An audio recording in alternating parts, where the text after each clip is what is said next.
Good evening viewers, আশা করি আপনারা সবাই ভালো আছেন। আজকে আমি একটা নতুন স্ন্যাক্স রেসিপি নিয়ে এসেছি। স্ন্যাক্সও বলা যায় না, এটা ব্রেকফাস্টও হবে, রাত্রে ডিনারের জন্য খাওয়া যায়। সেটা হচ্ছে আপনার মেথি আলু পরাঠা।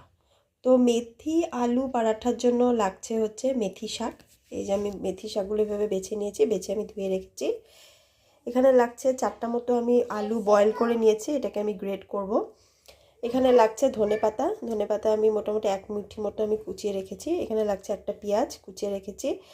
এটা হচ্ছে অল্প একটু আদা কুচোনো আর কাঁচা লঙ্কা কুচোনো। আর লাগছে হচ্ছে আপনার গরম মশলা লাগবে।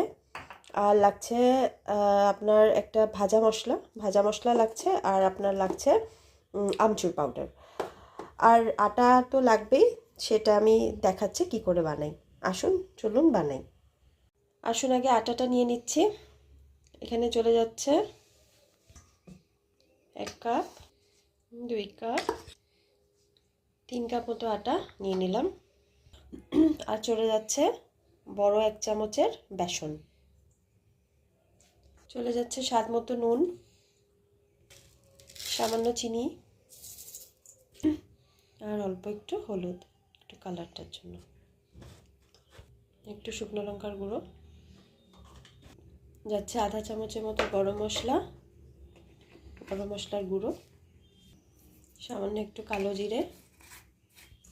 এবার এগুলো সব দিয়ে একটু মিশিয়ে নিলাম। মিশিয়ে এবার ময়াম দেওয়া হবে। আমি এখানে ঘি দিয়ে ময়াম দিচ্ছি। আপনারা চাইলে সাদা তেল দিয়ে ময়ামটা করে নিতে পারেন।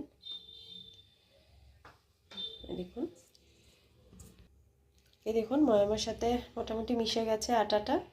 এবার এখানে মেথি শাকগুলো দিয়ে দিচ্ছি। মেথি শাকগুলো একটু বড় বড় সাইজেরই কেটে রাখা আছে, ভালো মতন ধুয়ে, বেশি মিহি করে কাটিনি।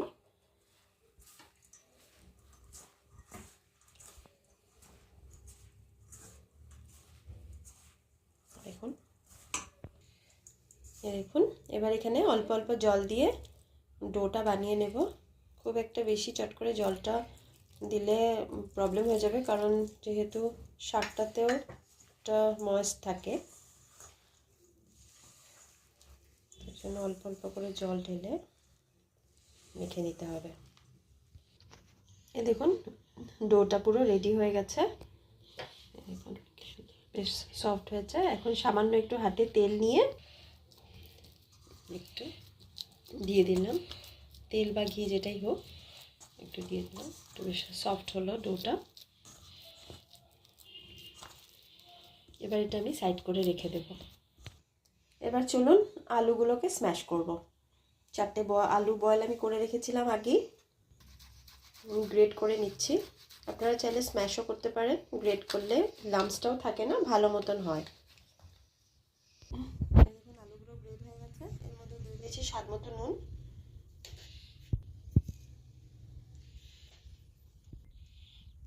1 চামচ মতো আমচুর পাউডার, 1/2 চামচ মতো গুঁড়ো মশলা।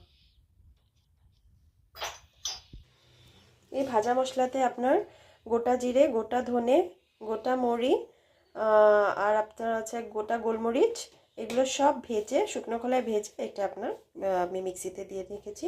তো এটা আমি সবসময় অনেক লং ভিডিওতে আমি আগেও দেখিয়েছি, আর এটা আমি প্রায় দিই অনেক কিছুতে। তো আপনারা এরকম করে রাখতে পারেন, তাহলে এটা অনেক দিন থাকেও, আর চট করে কোনো কাজেও লাগে। ধরুন এরকম টাইপের কোনো স্ন্যাক্স বানালে এই গুঁড়ো মশলাগুলো দেওয়া যায়, ভাজা মশলাটা দেওয়া যায়।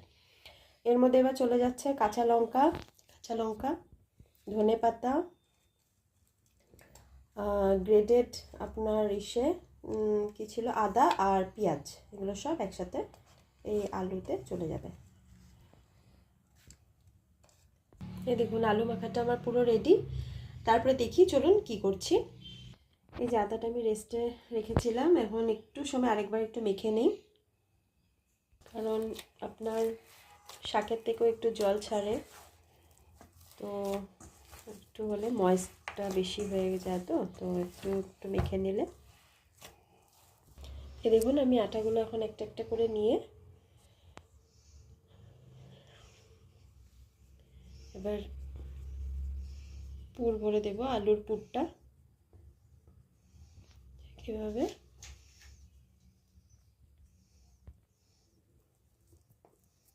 আলুর পুরটা ভরে দিলাম। যারা আলু পরোটা বানায় তো নিশ্চয়ই জানবে কিভাবে করতে হয় এই প্রসেসটা, তো সেরকম কিছু দেখানোর নেই, তাও আর কি।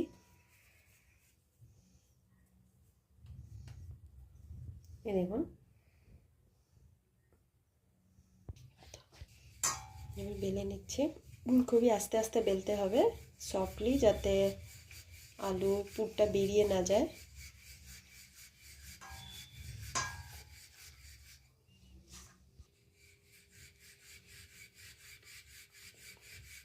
খুবই আস্তে আস্তে।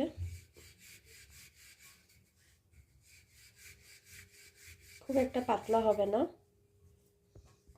এই দেখুন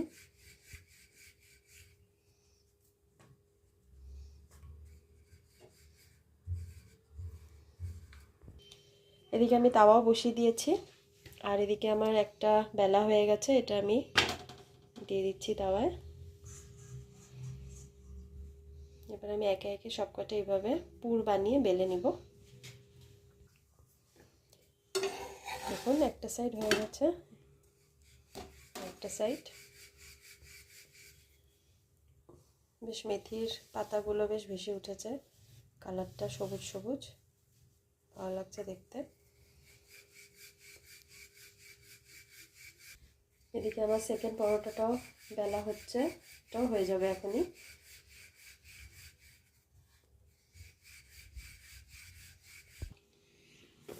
চলে যাচ্ছে ঘি।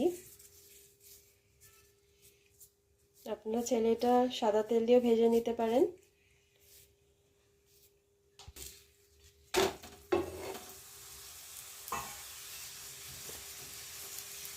এদিকে দিয়ে দিলাম। দেখুন একটু চেপে চেপে ভাজতে হবে, দুই দিকে এইভাবে চেপে চেপে ভেজে নিতে হবে।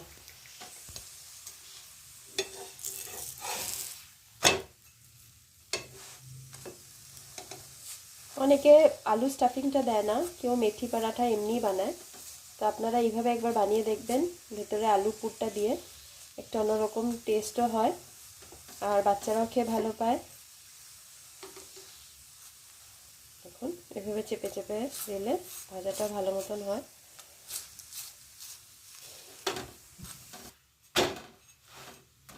এই দেখুন লাল লাল করে ভাজাও হয়ে যাচ্ছে। যেহেতু শুধু মেথি আছে তাই আলু পরোটা হলে ফুলে ওঠে, কিন্তু মেথির জন্য সেরকম ফুলছে না।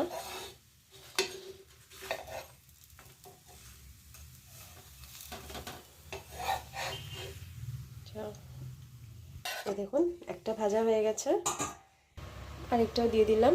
ঠিক আরেকটা ঠিক সেমভাবেই সেম প্রসেসে ভাজা হবে। তো আসুন আমি একে একে ভেজে তারপরে দেখাচ্ছি। এই দেখুন ফ্রেন্ডস, এটা হচ্ছে ফাইনাল লুক, মেথি আলু পরাঠা। আপনারাও ঠিক এইভাবেই পরিবেশন করতে পারেন, দই দিয়ে বা ধনেপাতার চাটনি দিয়ে, কেউ সস দিয়েও করতে পারেন। আর আমি আপনাকে একটা ছিঁড়ে দেখাচ্ছি কতটা সফট হয়েছে, জাস্ট এই দেখুন। এই দেখুন আলু একদম ভরে ভরে চারিদিকে। এই দেখুন একবার এইভাবে ট্রাই করবেন, করে গেস্ট আসলে এইভাবে করে খাওয়াতে পারেন, বা বাচ্চাদেরকে টিফিনেও দিতে পারেন। আর দেখবেন এইভাবে একবার ট্রাই করে দেখুন কেমন লাগে। আর মেথির যে একটা ফ্লেভার, আর ঘিয়ের সাথে যেহেতু ভাজাটা হয়েছে, একটা দারুণ একটা ফ্লেভার বেরিয়েছে, যেটা আপনারা না করলে বুঝবেন না, না খেলে বুঝবেন না। তো এইভাবে আপনারা বানিয়ে দেখুন, ভালো লাগলে সাবস্ক্রাইব করবেন, কমেন্টও নিশ্চয়ই করবেন, শেয়ার করবেন, লাইক করবেন, পাশে থাকবেন। Thank you.